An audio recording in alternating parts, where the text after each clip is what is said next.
আজকের বাক্যপাঠ হিতোপদেশ তার ৩১ অধ্যায় ১০ থেকে ৩০ পদ পর্যন্ত। গুণবতী স্ত্রীর সম্বন্ধে বাক্যে শিক্ষা। ভালো গুণবতী স্ত্রী কে পেতে পারে? প্রবাল পাথরের চেয়েও তার মূল্য অনেক বেশি। তার উপর তার স্বামী পরিপূর্ণভাবে নির্ভর করেন। তার স্বামীর সব দিক থেকে লাভ হয়। তার জীবনের সমস্ত সময়েই তিনি স্বামীর ভালো করেন, ক্ষতি করেন না।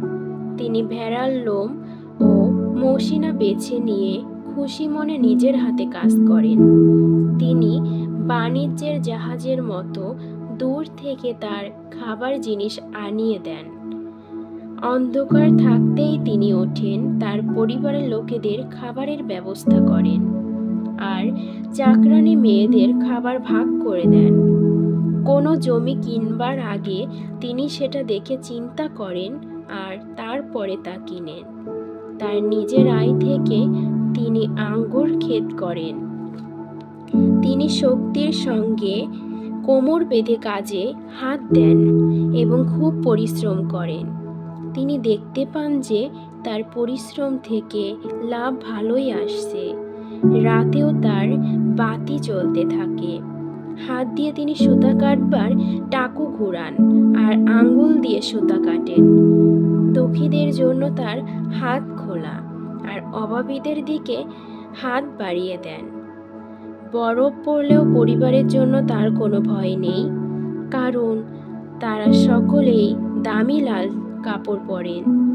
বিছানার জন্য তিনি চাদর তৈরি করেন। তিনি নিজেই মসৃণার কাপড় ও দামি বেগুনি কাপড় পরেন।